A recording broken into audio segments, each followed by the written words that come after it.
ओम शांति। आज 17 फरवरी 2023 के बाबा के अनमोल मधुर महावाक्य सुनेंगे। आज की मुरली में बाबा ने एक बहुत वंडरफुल बात सुनाई है। बाबा कहे, जैसे दुनिया में लोगों का आंखों का ऑपरेशन होता है, तो बाबा ने आकर हम बच्चों का तीसरे नेत्र का ऑपरेशन किया है। इसी बच्चों का ये ऑपरेशन बहुत सक्सेसफुल होता है, और जिनका सक्सेसफुल होता है उनकी निशानी है कि वो कभी भी माया के धोखों से गिरेंगे नहीं, परंतु हमेशा माया से सावधान होकर के आगे बढ़ते जाएंगे। परंतु कईयों का ये तीसरे नेत्र का ऑपरेशन सक्सेसफुल नहीं भी होता है, तो माया के वशीभूत होना उनके लिए स्वाभाविक है। और इसीलिए बाबा कहे, अब तुम बच्चों को पुरुषार्थ में गैलप करना है, बीती सो बीती करके आगे बढ़ना है। बाकी ये नहीं कि ड्रामा में जो होगा सो मिलेगा। बाबा कहे, ऐसा कहने से कई बच्चे ठंडे हो जाते हैं। तुम्हारे अंदर तो खुशी रहनी चाहिए कि हमें कौन मिला है, भगवान मिला है। परंतु जो बच्चे माया के वशीभूत हो जाते हैं, उनकी खुशी ही गायब हो जाती है। तो सुनते हैं बाबा के मधुर महावाक्य। ओम शांति। मीठे बच्चे, तुम्हें घर बैठे भगवान बाप मिला है, तो तुम्हें अपार खुशी में रहना है। विकारों के वश खुशी को दबा नहीं देना है। आज की मुरली से प्रश्न है, तुम बच्चों में लकी किसको कहेंगे और अनलकी किसको कहेंगे? उत्तर, लकी वह है जो बहुतों को आप समान बनाने की सेवा करते हैं, सबको सुख देते हैं।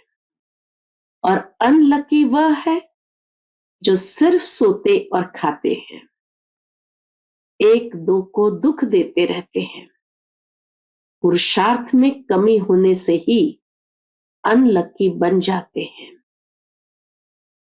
आज की मुरली से दूसरा प्रश्न है, जिन बच्चों के तीसरे नेत्र का ऑपरेशन सक्सेसफुल होता है, उनकी निशानी क्या होगी? उत्तर, वह माया के तूफानों में घड़ी घड़ी गिरेंगे नहीं, ठोकर नहीं खाएंगे। उनकी दैवी चलन होगी, धारणा अच्छी होगी। आज की मुरली से पहले गीत बजा है, छोड़ भी दे आकाश सिंहासन, इस धरती पर आ जाओ रे। ओम शांति। शिव भगवान वाच, वह ऐसे भी कह सकते हैं कि गीता के भगवान शिव भगवान वाच। गीता का नाम लिया जाता है क्योंकि गीता को ही खंडन किया गया है। सारा मदार इस पर है कि गीता श्री कृष्ण साकार देवता ने नहीं गाई है। बाबा कहे, सारा मदार इस पर है कि गीता श्री कृष्ण साकार देवता ने नहीं गाई है। अर्थात श्री कृष्ण ने राजयोग नहीं सिखाया है, बस श्री कृष्ण द्वारा आदि सनातन देवी देवता धर्म की स्थापना नहीं हुई है। श्री कृष्ण को निराकार भगवान तो कह नहीं सकते। श्री कृष्ण का चित्र ही अलग है, निराकार का रूप अलग है। वह है परम आत्मा, उनका कोई शरीर नहीं है। पुकारते ही है, हे भगवान रूप बदल कर आओ। गीत में भी कहा है, छोड़ भी दे आकाश सिंहासन, इस धरती पर आ जाओ। तो उसमें आगे की लाइन है कि रूप बदल कर आओ। वह कोई जानवर का रूप तो नहीं धरेगा। मनुष्य ने तो शास्त्र में क्या क्या बता दिया है। मनुष्य ने तो जानवर का रूप भी दे दिया है। कच्छ अवतार, मत्स्य अवतार, वाराह अवतार, परंतु खुद खुद परमात्मा कहते हैं, मैंने यह रूप नहीं धरे हैं, मुझे तो नई सृष्टि रचनी है। श्री कृष्ण को सृष्टि नहीं रचनी है। ब्राह्मण कुल को रचने वाला ब्रह्मा, ब्रह्मा और श्री कृष्ण में तो बहुत फर्क है। ब्रह्मा के मुख से ब्राह्मण रचे गए, श्री कृष्ण के मुख से देवताएं रचे गए, ऐसे तो कहां भी नहीं लिखा हुआ है। अभी तुम बच्चे जानते हो, दुनिया में ऐसा कोई नहीं जिसकी बुद्धि में यह हो कि निराकार परमात्मा साकार में आकर आत्माओं को ज्ञान देते हैं। ज्ञान लेने वाली भी आत्मा है तो देने वाली भी आत्मा है। अब आधा कल्प से भिन्न भिन्न रूप से मात पिता गुरु गोसाई आदि सब देहधारी एक दो को कुछ न कुछ मत देते आए हैं। अभी इस समय त्वमेव माताश्च पिता त्वमेव पर समझाया जाता है, और बहुत सुंदर बात बाबा ने समझाई है कि जब ये गाते हैं त्वमेव माताश्च पिता त्वमेव, त्वमेव बंधुश्च सखा त्वमेव, त्वमेव विद्या द्रविणम त्वमेव, त्वमेव सर्वम मम देव देव, तो बाबा कहे उस पर समझाना है। क्या समझाएंगे कि यह महिमा एक की ही गाई जाती है। बाप कहते हैं तुम्हारे जो भी लौकिक माँ बाप बंधु गुरु गोसाई है, इन सबकी मत को छोड़ो। वो तो सारे अलग अलग है, तो सबकी मत को छोड़ो। लेकिन जब ये महिमा गाई है तो एक के लिए है कि एक से ही सर्व संबंध है। तो बाबा कहते हैं मैं ही आकर तुम्हारा बाप, टीचर, गुरु, बंधु आदि बनता हूं। मेरी मत में सभी की मत समाई हुई है, इसलिए मुझ एक की मत पर चलना अच्छा है। परम पिता परमात्मा जरूर अभी ही मत देंगे ना। यह परम आत्मा तुम आत्माओं को मत देते हैं और वह सभी मनुष्य मत देते हैं। ना, दुनिया में इतने सारे संबंध एक साथ मिलकर के मत देने लगते हैं, लेकिन यह परम आत्मा एक ही सभी संबंधों से मत देते हैं। वास्तव में तो वह भी आत्माएं ऑर्गन्स द्वारा मत देती है, परंतु मनुष्य नाम रूप में फंसे हुए हैं तो इस राज को नहीं जानते हैं। जैसे कहते हैं बुद्ध पार निर्वाण गया, अब बुद्ध तो शरीर का नाम हो गया। वह शरीर तो कहाँ जाता नहीं, शरीर तो यही 5 तत्वों में विलीन हो जाता है। वह कहेंगे फलाना वैकुंठ गया, वह नाम शरीर का लेंगे। ऐसे नहीं कहेंगे कि वह शरीर छोड़ उनकी आत्मा गई, ऐसे कोई जाते ही नहीं। तुम समझते हो आत्मा को ही स्वर्ग में जाना है, आत्मा कोई स्वर्ग से यहां नहीं आती, आते सब परमधाम से है। यह नॉलेज तुम बच्चों की बुद्धि में है। तुम जानते हो इस सृष्टि पर पहले देवी देवताओं की आत्माएं थी जिन्होंने सतयुग में पार्ट बजाया। तुम्हारी बुद्धि में आत्मा और परमात्मा का पूरा परिचय है, बल तुम घड़ी घड़ी भूल जाते हो, देह अभिमान में आ जाते हो। पूरी रीति कोई से मेहनत होती नहीं। माया ऐसी है जो पुरुषार्थ करने नहीं देती। खुद भी सुस्त है तो माया और ही सुस्त बना देती है। विश्व का मालिक खुद बैठ पढ़ाते हैं, जिसमें माता पिता, बंधु, सखा, गुरु आदि सभी संबंधों की ताकत आ जाती है। यह महिमा है ही एक निराकार परमात्मा की, परंतु मनुष्य समझते नहीं। लक्ष्मी नारायण आदि सबके आगे जाकर महिमा गाते रहते हैं। तुम जानते हो, हम आत्माएं 84 जन्म का चक्र लगाकर आए हैं। अब ये अंतिम जन्म है। ये घड़ी घड़ी बुद्धि में याद रहना चाहिए। ये नॉलेज बड़ी खुशी की है। ऐसा बेहद का बाप स्वयं तुम बच्चों के और कोई को मिलता नहीं है।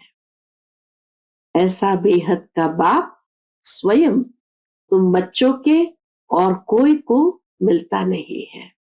बच्चों के सिवाय और किसी को मिलता नहीं है। विवेक भी कहता है, परम पिता परमात्मा का जो बच्चा बना है, उनकी खुशी का पारावार नहीं होना चाहिए। जिसको परमात्मा बाप मिल जाए, उनको तो कितनी अपार खुशी होगी। परंतु लोभ मोह आदि विकार आने से खुशी दबा देते हैं। इन विकारों ने ही सारी दुनिया की खुशी को दबा दिया है। तुमको तो घर बैठे बाप आकर मिला है। भारत में आए हैं।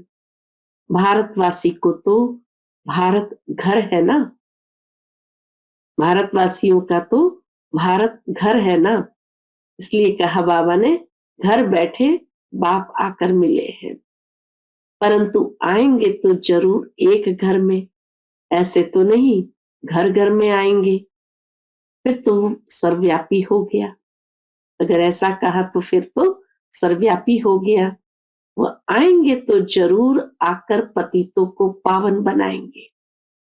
दुनिया तो समझती है श्री कृष्ण आएगा, परंतु तुम जानते हो परम पिता परमात्मा आया हुआ है, जो पतित पावन ज्ञान का सागर है।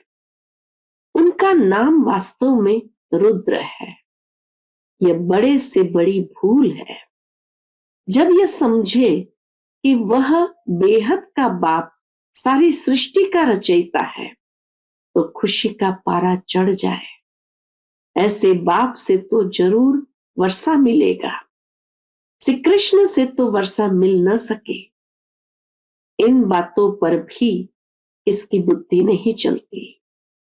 दुनिया तो सारी शूद्र संप्रदाय है। ब्राह्मण भी सिर्फ कहलाने मात्र है।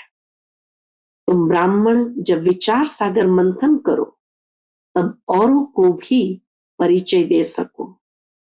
श्री कृष्ण को तो सब जानते हैं। सिर्फ कोई कहते राधे कृष्ण स्वर्ग के हैं, कोई फिर द्वापर में ठोक देते हैं। यह भी मूंज कर दी है। ईश्वर तो ज्ञान का सागर है। तुम ईश्वरीय संप्रदाय में ही ज्ञान आ सकता है।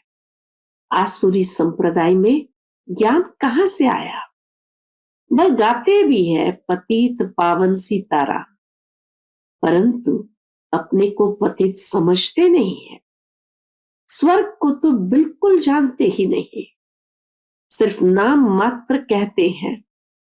यह भी नहीं समझते हैं कि देवताएं स्वर्गवासी है।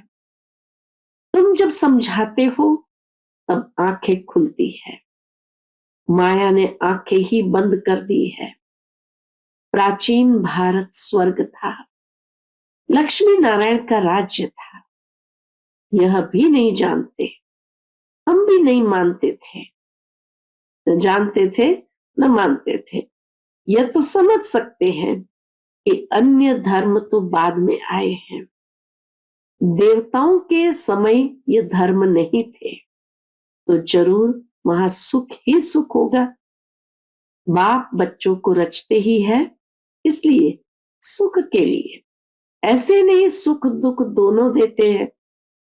लौकिक बाप भी बच्चा मांगता है तो उनको धन संपत्ति देने लिए, न कि दुख देने के लिए।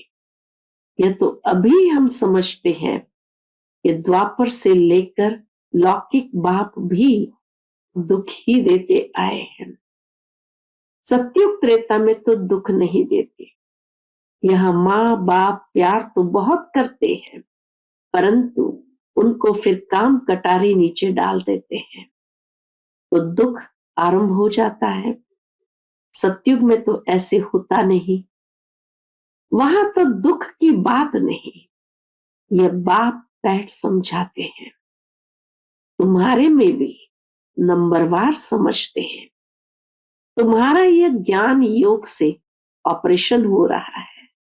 बाबा कहे तुम्हारा यह ज्ञान योग से ऑपरेशन हो रहा है, परंतु कोई का सक्सेसफुल होता है, कोई का नहीं होता है।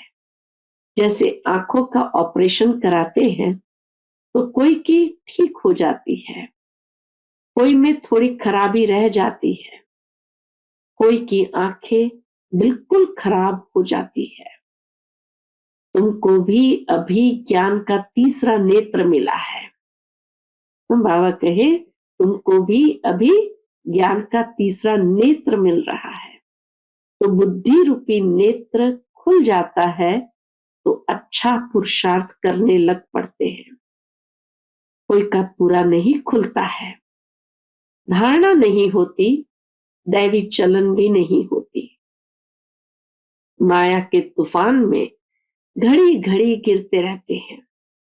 एक तरफ है 21 जन्मों का सुख देने वाला उस्ताद, दूसरे तरफ है दुख देने वाला रावण। उसे भी उस्ताद कहेंगे। बाप कहते हैं मैं तो कोई को दुख नहीं देता, मैं तो सुख देने वाला नामी ग्रामी हूं। सतयुग त्रेता में सब सुखी है, सुख देने वाला और है। यह भी किसको पता नहीं है कि रावण राज्य कब आरंभ होता है। आधा कल्प राम राज्य, आधा कल्प रावण राज्य। यह है राम राज्य और रावण राज्य की कहानी, परंतु यह भी कोई की बुद्धि में मुश्किल बैठता है। कोई तो बिल्कुल जड़ीबूत अवस्था में है जो कुछ भी नहीं समझते। जितना मनुष्य पढ़ते हैं उतना मैनर्स भी आते हैं, दबदबा रहता है। हमारा फिर गुप्त दबदबा है। आंतरिक नारायणी नशा चढ़ा होगा तो वर्णन भी करेंगे, औरों को समझाएंगे। यह पढ़ाई तो राजाओं का राजा बनाने वाली है। कांग्रेसी लोग तो राजाओं का नाम सुनकर गर्म हो जाते हैं, क्योंकि पिछाड़ी के राजाएं ऐशे बन गए थे, ऐशो आराम वाले थे। परंतु यह भूल गए हैं कि आदि सनातन देवी देवताएं राजा रानी थे। अभी तुम फिर बाप से शक्ति ले, 21 पीढ़ी राज्य भाग्य लो। यह सत्य नारायण की कथा तो मशहूर है, परंतु विद्वान आचार्य भी नहीं जानते। गीता का कितना आडंबर बनाया है, लाखों सुनते हैं परंतु समझते कुछ भी नहीं है। अब इन विचारों को कौन सुजाग करे? यह तुम बच्चों का काम है, परंतु बहुत थोड़े बच्चे हैं जो औरों को सुजाग कर सकते हैं। जो जितना आप समान बनाएंगे उतना पद भी ऊंच पाएंगे। बाप कहते हैं बीती सो बीती देखो। ड्रामा में ऐसे थे। बाबा कहे बीती सो बीती देखो। ऊंच पद पाना है तो जो पास्ट हो गया सो पास्ट हो गया। ड्रामा में ऐसा था। आगे के लिए पुरुषार्थ करो, अपना चार्ट देखो, इतने समय में क्या धारणा की है। चार्ट देखो, कोई 25-30 वर्ष के हैं, कोई 1 मास, कोई 7 रोज के बच्चे हैं, परंतु 15-20 वर्ष वालों से गैलप कर रहे हैं। 1 मास वाले 7 रोज वाले बच्चे भी 15-20 वर्ष वालों से गैलप कर रहे हैं। वंडर है ना। या तो कहेंगे माया प्रबल है या तो ड्रामा पर रखेंगे, परंतु ड्रामा पर रखने से पुरुषार्थ ठंडा हो जाता है। समझते हैं हमारे भाग्य में नहीं है। तुम सब लकी स्टार्स हो। तुम्हारी भेंट ऊपर के स्टार से की जाती है। तुम सृष्टि के सितारे हो। वह तो सिर्फ रोशनी देते हैं, तुम तो मनुष्य को जगाने की सेवा करते हो। दुखियों को सुखी बनाते हो। मनुष्य इन सितारों को नक्षत्र देवता कहते हैं। सच्चे देवता तो तुम बनते हो। उन सितारों को देवता कहते हैं क्योंकि वो ऊपर रहते हैं, परंतु देवताएं कोई ऊपर नहीं रहते। रहते तो इस सृष्टि पर है, परंतु मनुष्य से उच्च जरूर है। सबको सुख देते हैं। जो एक दो को दुख देते हैं उनको थोड़ी लकी स्टार कहेंगे। लकी और अनलकी इस समय है। जो आप समान बनाते हैं उन्हें लकी कहेंगे। जो सिर्फ सोते और खाते हैं उनको अनलकी कहेंगे। स्कूल में भी ऐसे होते हैं। यह भी पढ़ाई है, बुद्धि से काम लेना पड़ता है। राधे कृष्ण को 16 कला लकी कहेंगे। राम सीता 2 कला कम हो गए। सबसे नंबर 1 लकी कौन है? लक्ष्मी नारायण है। वह भी इस पढ़ाई से ऐसे बने हैं। पुरुषार्थ में कमी करने से अनलकी बन पड़ते हैं। तुमको तो बाप खुद पढ़ाते हैं। तुम स्टूडेंट ही गोप गोपियां हो। वास्तव में यह अक्षर सतयुग से निकला है। वहां प्रिंस प्रिंसेस खेल पाल करते हैं तो प्रिय नाम गोप गोपियां रखा है।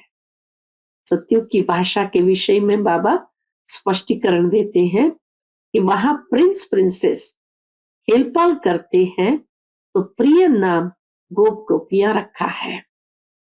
श्री कृष्ण के साथ दिखाते हैं। बड़े हो जाते हैं तो गोप गोपियां नहीं कहा जाता है। होंगे तो सभी प्रिंस ना, कोई दास दासियां वह बाहर के गांवड़े के लोग से भी नहीं खेलेंगे।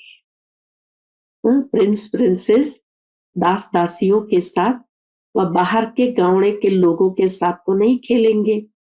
महल में बाहर वाले तो आ न सके। श्री कृष्ण बाहर जमुना आदि पर नहीं जाते हैं, अपने महल के अंदर ही खेलते हैं। भागवत में तो कई फालतू बातें बैठ लिखी है। मटकी फोड़ी आदि आदि है कुछ भी नहीं। वहां तो बड़े कायदे हैं। देवताओं के इतनी रॉयल्टी है, इतने कायदे में रहते हैं। बाबा कहे वो ऐसी बातें नहीं करते हैं। तो बाप इतना समझाते हैं, कहते हैं श्रीमत पर चलो। इस समय तुमको सुख ही सुख मिलता है। उनकी कितनी महिमा है। सबके दुख कैंसल कराए, सभी को सुख देते हैं। कहते हैं माँ में कम याद करो। ये बाप आकर न पढ़ाते तुम क्या पढ़ सकते हैं? तो कुछ भी नहीं पढ़ सकते थे। ये मोस्ट लवली बाप है। सबसे अच्छी मत देते हैं। क्या है बाबा की सबसे अच्छी मत? मन मना भव। मुझे याद करो, स्वर्ग को याद करो, चक्र को याद करो। इसमें सारा ज्ञान आ जाता है।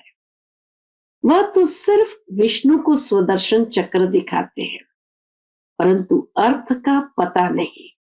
हम अभी जानते हैं कि शंख है ज्ञान का, जो निराकार बाप देते हैं। विष्णु थोड़ी देते हैं, और देते हैं मनुष्य को। बाप आकर ज्ञान का शंख मनुष्य को देते हैं, जो फिर देवता अथवा विष्णु बनते हैं। इतना मीठा ज्ञान है तो कितना खुशी से बाप को याद करना चाहिए। अच्छा, मीठे मीठे सिकिलदेव ब्राह्मण कुल भूषण स्वदर्शन चक्रधारी बच्चों को याद प्यार। परंतु बच्चे स्वदर्शन चक्र चलाते बहुत थोड़ा है। कोई तो बिल्कुल नहीं फिराते। आप तो रोज कहते हैं स्वदर्शन चक्रधारी बच्चे, यह भी आशीर्वाद मिलती है।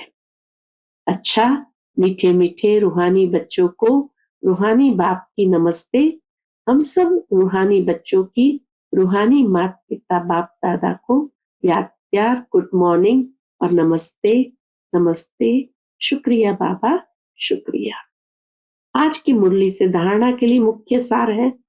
पहली पॉइंट, एक बाप की मत में बाप, टीचर, गुरु, बंधु आदि की सब मतें समाई हुई है, इसलिए उनकी मत पर ही चलना है, मनुष्य मत पर नहीं। दूसरी पॉइंट, बीती को बीती कर पुरुषार्थ में गैलप करना है, ड्रामा कहकर ठंडा नहीं होना है, आप समान बनाने की सेवा करनी है। आज का बाप दादा का मधुर वरदान हम बच्चों के प्रति है, शांति की शक्ति द्वारा सर्व को आकर्षित करने वाले मास्टर शांति देवा भव। शांति की शक्ति द्वारा सर्व को आकर्षित करने वाले मास्टर शांति देवा भव। जैसे वाणी द्वारा सेवा करने का तरीका आ गया है, ऐसे अब शांति का तीर चलाओ। इस शांति की शक्ति द्वारा रेत में भी हरियाली कर सकते हो, इतना भी कड़ा पहाड़ हो उसमें भी पानी निकाल सकते हो। इस शांति की महान शक्ति को संकल्प, बोल और कर्म में प्रैक्टिकल लाओ तो मास्टर शांति देवा बन जाएंगे। फिर शांति की किरणें विश्व की सर्व आत्माओं को शांति की अनुभूति की तरफ आकर्षित करेंगी और आप शांति के चुंबक बन जाएंगे। आज का स्लोगन है, आत्म अभिमानी स्थिति का व्रत धारण कर लो तो वृत्तियां परिवर्तन हो जाएगी। आत्म अभिमानी स्थिति का व्रत धारण कर लो तो वृत्तियां परिवर्तन हो जाएगी। अच्छा, Om Shanti. Click here to like, subscribe and press the bell icon to stay updated with our latest videos.